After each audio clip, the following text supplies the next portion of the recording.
সমগ্র ঘটনাটা মমতা বন্দ্যোপাধ্যায় করেছেন, তার নেতৃত্বে এটা হয়েছে। তাই ডিভিশন বেঞ্চ যে জাজমেন্ট দিয়েছিল তাতে অতিরিক্ত শূন্য পদ তৈরি করাটাকে একটা ক্রাইম বলে বলা হয়েছিল, যে হাইয়েস্ট লেভেল থেকে এই দুর্নীতি এবং ক্রাইমটা করা হয়েছে। কারণ মুখ্যমন্ত্রী ওই ক্যাবিনেটে চেয়ার করেছেন। ওই 5ই মে 2022 ক্যাবিনেটে উপস্থিত থাকা ল্যাম্পপোস্টরা সমর্থন করেছেন আর চিফ সেক্রেটারি ইনিশিয়েট করেছেন।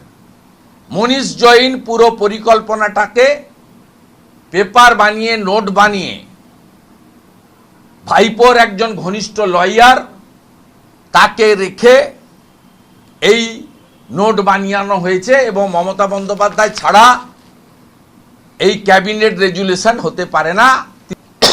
এই যে জাজমেন্টে যেমন যোগ্যদের বাঁচানোর চেষ্টা রাজ্য সরকার করেনি, সাথে সাথে রাজ্য সরকারের সবচেয়ে বেশি কনসার্ন এবং তারা উদ্বিগ্ন ছিলেন অতিরিক্ত শূন্য পদ ক্রিয়েট করার জন্য, সিবিআই তদন্ত আটকানোর জন্য।